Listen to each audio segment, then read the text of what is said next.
Kulturnice.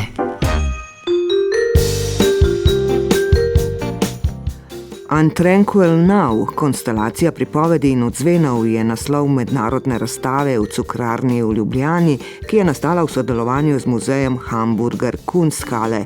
Njegova stalna zbirka, v kateri so umetniška dela iz 8 stoletij, spada med najobsežnejše javne umetnostne zbirke v Nemčiji.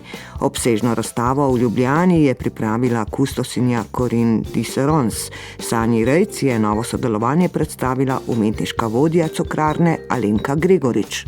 Namreč njen način dela in pristop k snovanju kolekcije me je fasciniral do te meje, da sem želela, da ta način dela in ta dela, ki so nastala prav z namenom, da so odkupljena za kolekcijo Hamburger Kunsthalle, predstavimo tudi pri nas.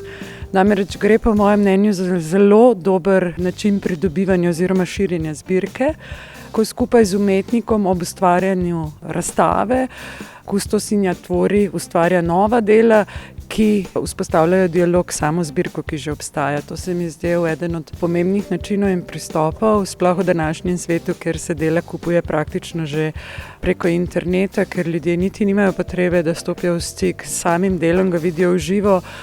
Se jim ne zdi pomembno, da se srečajo z umetnikom oziroma umetnico, zato se mi zdel ta način dela in ta pristop k snovanju in širjenju zbirke posebej zanimiv. In pa seveda sodelovanje s Hamburger Kunsthalle, ki je institucija z prekrasno zbirko, ki sega od 14. stoletja do danes. Naslova razstave po besedah Alenke Gregorič niso prevajali, da ne bi izgubili poetičnega v njem. Rdeča nit transdisciplinarne razstave Untranquil Now, konstelacija pripovedi in odzvenov, ki predstavlja dela iz zbirke sodobne umetnosti več kot 20 umetnikov in umetnic različnih generacij iz več držav, je nemir. Umetnostna zgodovinarka in kustosinja razstave Corinne Diserens. This untranquility, this untranquil now assuming that the now is made of the past and is a projection. Ta nemir zdaj, predpostavlja, da je zdaj, sedanjost, zgrajena iz preteklosti in projekcije prihodnosti. Uteleša vse naše možne razsežnosti časa. Tudi dela so zelo povezana s časom. Razpon razstavljenih del sega od zelo majhnih oblik nemira do velikih zgodovinskih pretresov. Naprimer, tu je izjemno delo Tasite Din, ki prikazuje sakuro, japonsko češnjo. Gre za drevo, ki je v japonski kulturi sveto. In sakure na Japonskem živijo zelo dolgo, staranjem pa tudi oslabijo in postanejo krhke. Tako ta zelo ljubljena češnjeva drevesa potrebujejo tudi pomoč. Ta je videti tako, da pod vejo drevesa na poseben način namestijo leseno oporo. Ljudje se vsako leto zberejo, ko češnje zacvetijo, a ta trenutek ne traja dolgo, cvetovi kmalu odpadejo.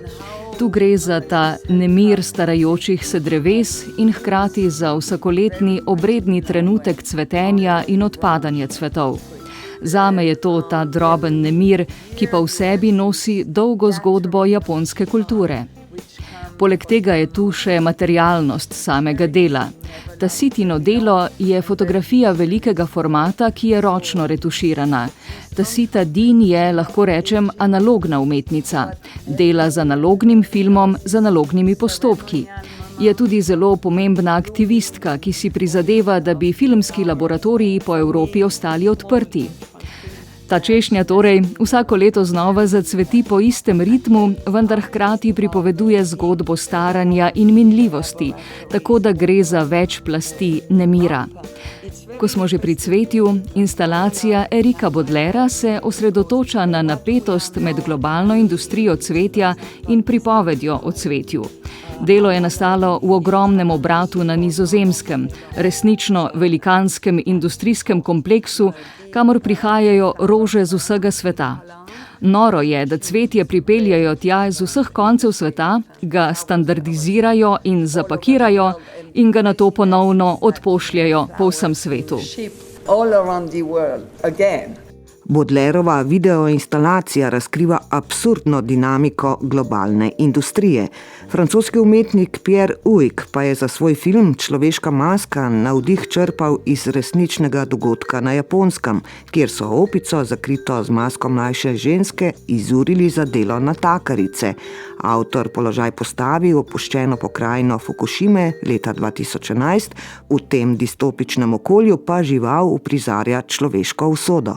Tako to, kot še številna druga dela na razstavi, uprizarjajo nemir, ki izvira iz zgodovinskih dejstev. Corinne Dicerons.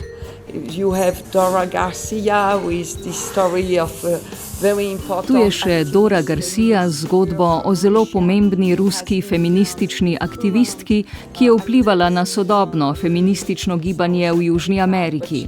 Izhaja iz ruske avantgarde in danes velja za eno ključnih osebnosti feminizma. Tu je tudi Rosemary Trokl z bolj kiparskim pristopom, asemblažem. V svojem delu pogosto uporablja motive iz domačega gospodinjskega okolja in raziskuje, kako dojemamo ženski vsakdanik in z njim povezane elemente. Woman, domestic gesture, life, object is perceived. Nemir se v razstavljenih umetniških delih kaže na različne načine in večplastno. Od drobnega vznemirjanja do zgodovinskih pretresov in premikov, kot je nesreča v Fukušimi ali trgovina z opijem.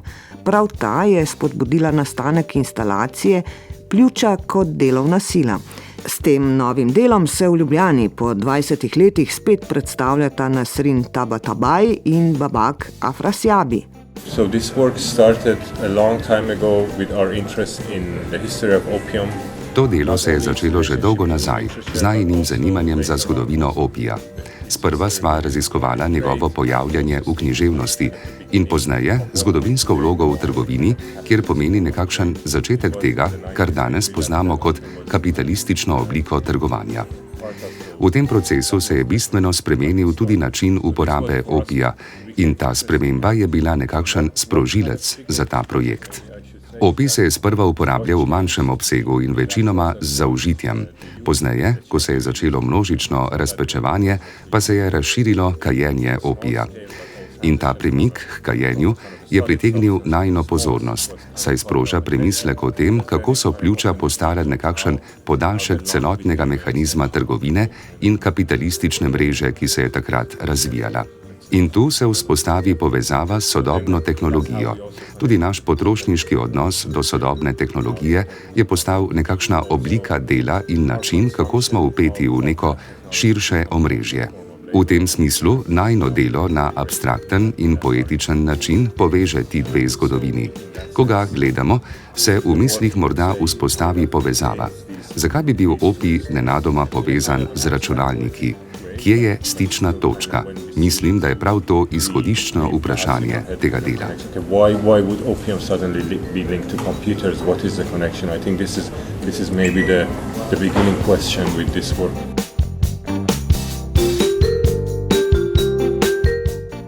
Mednarodna razstava Untranquil Now, konstelacija pripovedi in odzvenov z raznovrstnostjo kontekstov in prek mreže zgodovinskih odzvenov vzpostavlja odnos do spomina, naše skupne dediščine in zasebnih zgodb.